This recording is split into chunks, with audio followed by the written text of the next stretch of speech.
पूज्य गुरुदेव भगवान की श्री चरणों में कोटि कोटि प्रणाम। ऋषि प्रसाद अंक 354।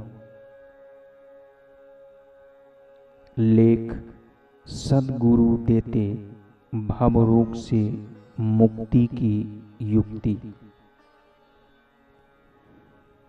माता पार्वती जी ने भगवान शिव जी से पूछा, यदि श्री राम ईश्वर हैं और वे अवतरित हुए हैं तो सभी व्यक्ति उनको ईश्वर रूप में क्यों नहीं देख पाते? शिव जी ने कहा, पार्वती, मुकुर मलिन अरु नयन विहीना राम रूप देखहि किमि दीना। जिनका हृदय रूपी दर्पण मैला है और जो नेत्रों से हीन है, वे बेचारे श्री रामचंद्र जी का रूप कैसे देखें? व्यक्ति के पास दर्पण तो है, पर वह स्वच्छ न होकर मलिन है, तो व्यक्ति ऐसे दर्पण में अपनी आकृति को क्या देख पाएगा? ऐसे ही मलिन अंतःकरण वाले व्यक्ति भगवान और भागवत स्वरूप महापुरुष को ईश्वर रूप में नहीं देख पाते और लाभ लेने से वंचित रहकर अभागे के अभागे ही रह जाते हैं। मन के रोगों के वैद्य। वस्तुतः हमारा आपका मन ही दर्पण है। उसको स्वच्छ करने का उपाय बताते हुए संत तुलसीदास जी ने श्री रामचरितमानस के अयोध्या कांड में कहा है, श्री गुरु चरण सरोज रज निज मनु मुकुर सुधारी। गुरुदेव के चरणों की रज, उनके सत्संग सेवा व आत्मानुभव द्वारा मन के दर्पण को स्वच्छ किया जा सकता है। गुरुदेव के बताए अनुसार उपाय करके मन को स्वस्थ किया जा सकता है। उत्तरकांड में मन के रोगों काम, क्रोध, लोभ, मोह आदि और उनकी दवा का विस्तृत वर्णन है। काकभूषुंडी जी गरुड़ जी को कहते हैं, नेम धर्म आचार तप ज्ञान यज्ञ जप दान भेषज पुनि कोटिन्ह नहीं रोग जाहि हरिजान। नियम धर्म आचार उत्तम आचरण तप ज्ञान यज्ञ जप दान तथा और भी करोड़ों औषधियां हैं, परंतु हे गरुड़ जी, उनसे ये रोग नहीं जाते। यद्यपि दवाएं तो बहुत हैं, पर रोग दूर नहीं होता। अच्छे कार्यों के कारण प्राणियों के रोग दब गए, इसलिए भले ही प्रत्यक्ष नहीं दिखाई दे रहे हों, पर है अवश्य। गरुड़ जी ने पूछा, यदि हम मन के इन रोगों को नष्ट करना चाहें तथा स्वस्थ होना चाहें तो उपाय क्या है? काकभूषुंडी जी ने कहा, आप वैद्य के पास जाइए।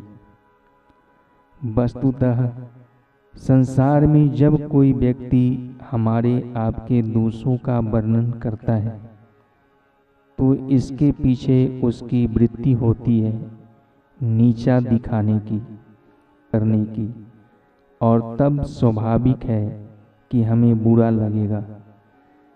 पर जब हम डॉक्टर या वैद्य के पास जाते हैं और वह बताता है कि तुम कुपथ करते हो या तुम अमुक भूल करते हो जिसके कारण रोग हुआ है, तो हम बुरा नहीं मानते।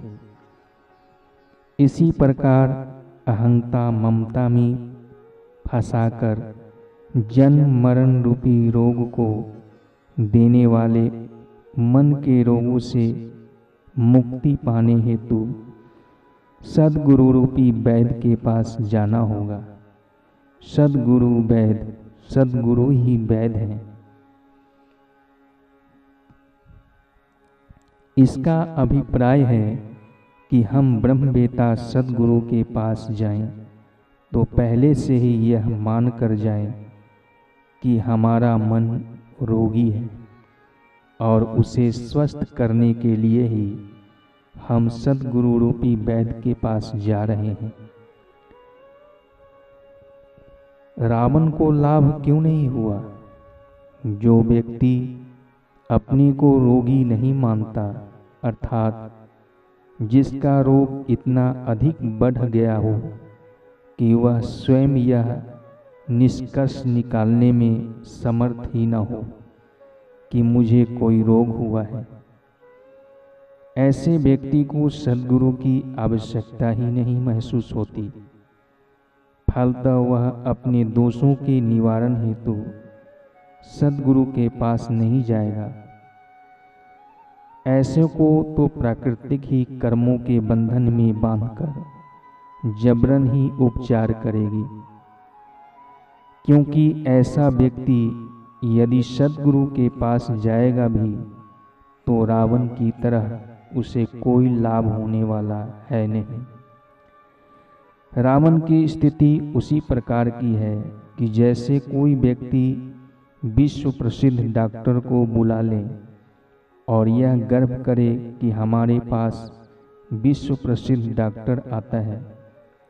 इससे उसे गर्व की अनुभूति हो सकती है, पर यदि उसकी दवा का सेवन और उसके द्वारा बताए गए पथ्य का वह पालन न करे तो उसे कोई लाभ होने वाला नहीं है।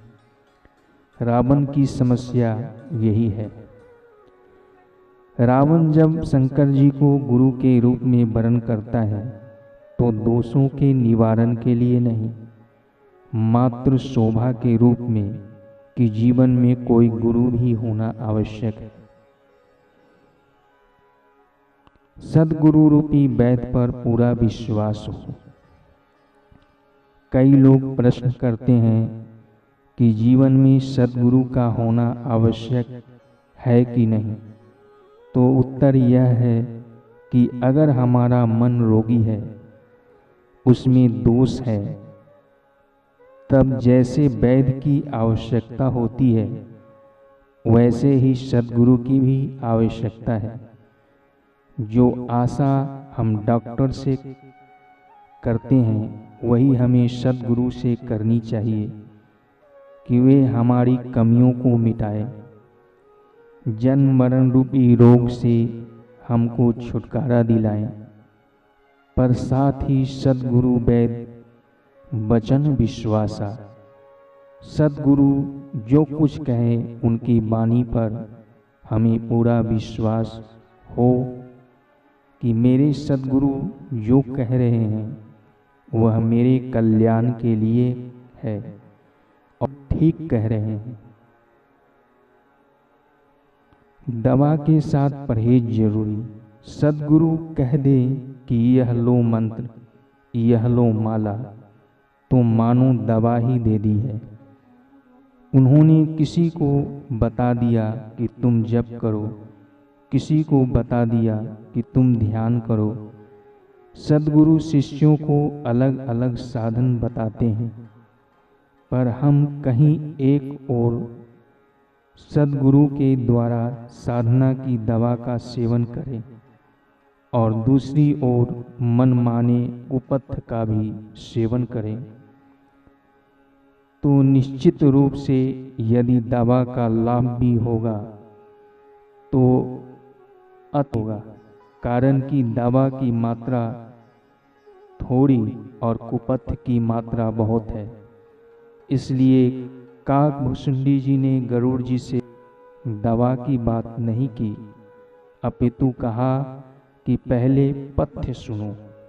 सद्गुरु वैद वचन विश्वासा, संयम यह न विषय के आशा। सद्गुरु रूपी वैद के वचन में विश्वास हो, विषयों की आशा न करें, यही संयम परहेज हो।